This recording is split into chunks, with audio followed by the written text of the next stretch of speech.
Sabe quando um filme tem uma ideia tão, mas tão boa que parece infalível, mas aí na prática ele acaba dividindo opiniões? Pois é, hoje a gente vai mergulhar em Som da Queda, um filme que nos faz perguntar: o que exatamente separa uma grande ideia de uma obra-prima? O filme já começa assim, jogando essa frase na tela para deixar a gente pensando. E é exatamente esse o tom, sabe? Meio melancólico, bem reflexivo, que vai guiar a história toda.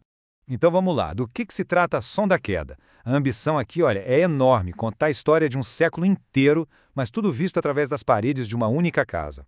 A premissa é realmente fascinante. A gente acompanha 4 gerações de mulheres vivendo no mesmo lugar, cada uma enfrentando os desafios e a violência da sua própria época.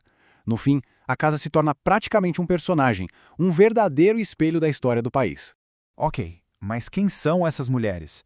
E o que exatamente conecta todas elas através do tempo? É aqui, olha, que a ideia do filme começa a ficar realmente interessante. Então, a gente tem a Alma, lá no início do século XX, encarando um mundo em plena transformação. Depois vem a Érica, nos anos 40, com a guerra ali como pano de fundo. A gente pula para a Angélica, nos anos 80, vivendo o começo da era da tecnologia. E por fim, a Lenka, já nos dias de hoje. 4 mulheres na mesmíssima fazenda, mas em mundos completamente diferentes. E agora o ponto mais curioso. Como essa conexão funciona? Não é nada físico, tá? Elas estão ligadas de uma forma meio transcendental, sentindo as mesmas angústias, às vezes até compartilhando memórias, e o filme, muito espertamente, não dá uma explicação clara para isso. E essa é a grande sacada. Essa falta de explicação transforma o elo numa metáfora super poderosa para a experiência feminina que atravessa gerações. E essa conexão nos leva direto para o coração do filme.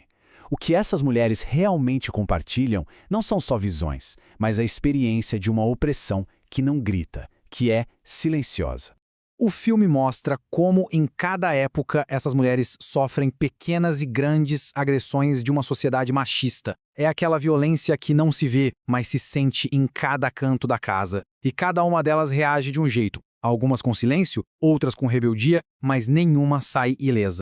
E essa frase aqui, nossa, ela resume tudo. Todos fingiam não ouvir. É sobre a cumplicidade do silêncio, entende? A dor da queda tem que ser silenciosa. E nesse ambiente, ninguém consegue se expressar de verdade, nem mesmo os homens. Até aqui, a ideia do filme parece incrível, certo? Um tema super importante. Mas é exatamente neste ponto que a crítica aponta um problema. O jeito de contar a história começa a brigar com a história em si.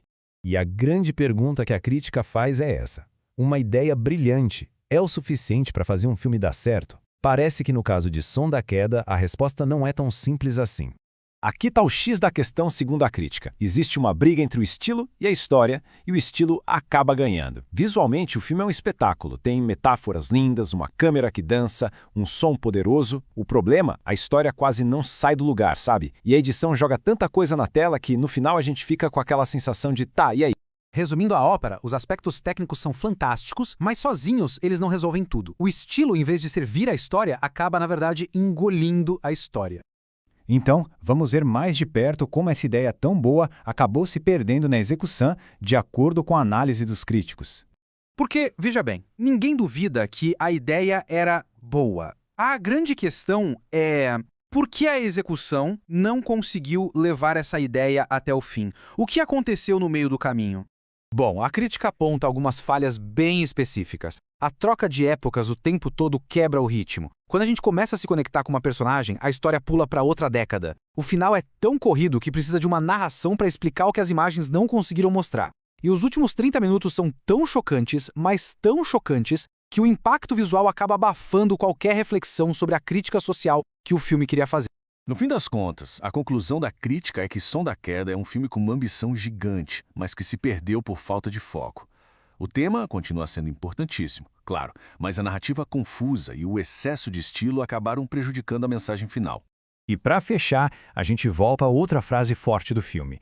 Ela nos lembra do tema central, o trauma que passa de geração em geração, a memória de uma dor que continua ali, mesmo quando a causa já se foi.